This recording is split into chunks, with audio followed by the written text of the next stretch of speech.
Hello, Virgo. Welcome to your weekly reading. This is Pamela's Intuitive Heart. We're going to dive right into this week with your general energies, anything unexpected, advice on how to navigate those things, and probable outcomes. So, Spirit, please come close. Give us the messages that Virgo most needs to hear. All right, my dear Virgos.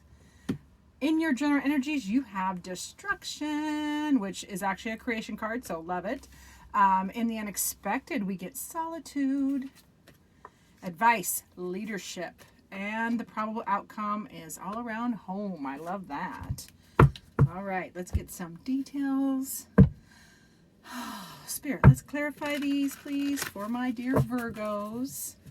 We're going to be doing the week of, the 23rd of February to the 1st of March. I do Wednesday to Wednesday because that's what works for my schedule. So, getting some details for Virgo. Ooh, I think you can hear the planes outside. Hold on, let me shut this door. There we go. We'll go from there. Okay, Virgo. Under that general energy where you got destruction, which is creation, you get the Page of Pentacles, the Four of Cups, and the Eight of Cups. Okay. Unexpected, where you get some solitude, Four of Wands, Knight of Cups, and Six of Swords.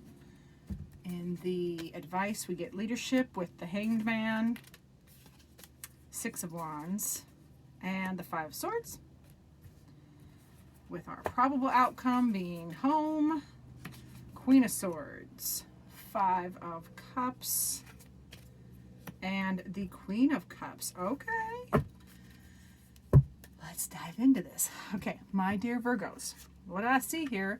This is the Oracle of the Naughty Weave, and this is the Destruction card. And this is actually a card of let it burn down, let it end. Not literal burn down, just figuratively. Metaphor, because it's time to create something new. It's kind of like the phoenix rising from the ashes. So general energies this week are, something's coming down, let things be ended and changed so you can rebuild. And then we get the new project card. This is the Page of Pentacles. So a new direction, new project, new tangible in the 3D direction, something you're building new. Now you do have, now the ending, I think it's the ending, this destruction. Endings are, we don't know, they're not always fun. Oop, that is glaring. There we go. Any kind of changes can create some angst. So you do have the apathy card, which is the Four of Cups, which, if you look at this card, you can see her cups are right there. Four cups are there. There's beauty all around her, but she's just not feeling it. She's not feeling the love. So people looking in on your life would see abundance and see blessings, and you're just not feeling it this week because you're walking away from things that don't serve you. Emotionally, this Eight of Cups, emotionally, things that don't serve you anymore, whether it's people, places, things, situations, ways of thinking, a belief, anything like that would be different for each of you, Virgo. You're walking away from that, because that apathy feeling is no fun. We don't like being bleh. I don't like it anyway. We like to, we want to be joyful. We don't like necessarily feel sad, but I almost think apathy is worse than, any of the other emotions because it's not living, when apathy. So it really feels like the reason in your general energies you get this destruction card because it's time to metaphorically burn that feeling down so you can start a new project. And walk away from things that aren't emotionally fulfilling anymore. Like just walk away. But the thing that's fun about the Eight of Cups is you're walking away from things that aren't emotionally fulfilling, but you're walking into this beautiful sunset, something better over the horizon. Now, in the unexpected, you do get solitude, which is, you're doing this quietly by yourself. This isn't outward. It feels like it's inward. And you're going to be celebrating, you're celebrating the changes you're making. You're going to be celebrating the changes you're making. This is the Four of Wands. So that's celebrating the changes you're making. They're making you happier. Happiness coming in, more fulfillment, which is good because it's better than apathy and it's better than, walking away. That walking away feeling is good. But in the unexpected, that solitude gives you a respite from that apathetic feeling, so you can start to celebrate your new direction and, you know, find your happy place and move on. Move on past the ish. This is the Six of Swords, and it's all about moving on and victory, going to new waters, leaving behind the old. You got 2 leave behind cards, and you do have 2. I think you have 2 sixes. Oop, nope, I don't think you are. Anyways, I segue. In your advice column, now we do get the leadership card. This is a beautiful representation of, I call it real world leadership, because this person is battle weary and worn. She's got old wounds in the eye patch. She's got a new wound with her shoulder, her arm in a sling. She's still carrying the torch. She is still leading from the front. She is still moving forward despite her injuries, despite her battle weariness, and she's an example to others. This is the definition of lead from the front and set an example, and that's in your advice column. So lead from the front, like where your experiences with pride. Where are your scars with pride? Scars have stories, and stories is wisdom. And how we get wisdom is from, you know, experiences, and not always fun ones. So, but the blessing on the other side, as the advice card is, now you can be a beacon for others and set an example. Definitely want to look at things from a different perspective. You know, turn it upside down, look at it from a different perspective, especially as you're making these changes and walking away. You know, that's not comfortable. It doesn't feel good sometimes. But as you regrow, this destruction card is a creation card as well. Looking at things from a different perspective will give you the insight. You do have 2 sixes. Yes, I knew it. 2 sixes in a tarot reading means you're on the right path. And you have the 6 of Wands here. And this is a victory. This is moving on. So this is also recognition. So leadership, lead from the front, stand above, you know, be a light in the darkness. And then the 6 of Wands is, you know, take your accolades, you know, stand in front, stand up, claim your victory, move on, get that positive attention because it's available, and then move on from this anxiety. This anxiety, which, you know, it's right next to the 5 of Swords, right next to the 6 of Swords. So this as advice is, yeah, leave the anxieties behind. Stop that stinking thinking, those brain worms, the negative thinking, that negative self-talk, the running scenarios that drive us just, you know, that we lose sleep over because our brain's just running. Leave that behind. This is advice. Like, you got to clear your thinking.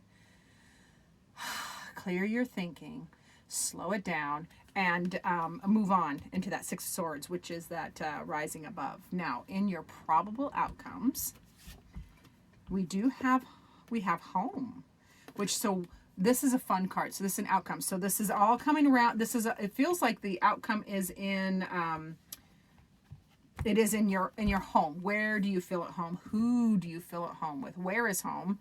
And where is not just a location. It's a, you know, it's also a feeling. So let's look at this really quick.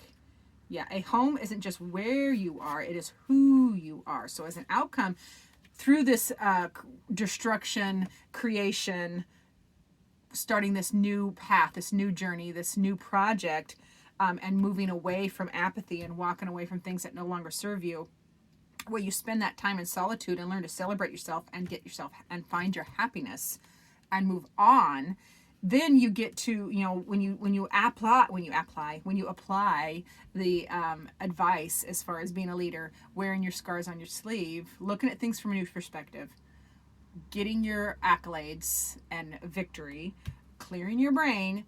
It feels like that's all coming in the probable outcome as, you know, in and around home. Like, where is home and who is home?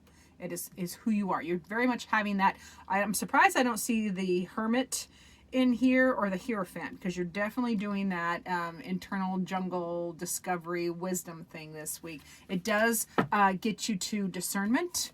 You also have that in the probable outcomes, the Queen of Wands, which is clarity and truth and discernment and emotional and not intellectual intelligence. Clear thinking is in the outcome, and just seeing things from a elevated perspective, especially when you utilize the Hangman, looking at things from a new perspective as advice. Now there is some disappointment and grief in the outcome, but that, you know, you do have 2 5s. So 5s are kind of the loneliest number in tarot, the farthest from 0 and the farthest from 1.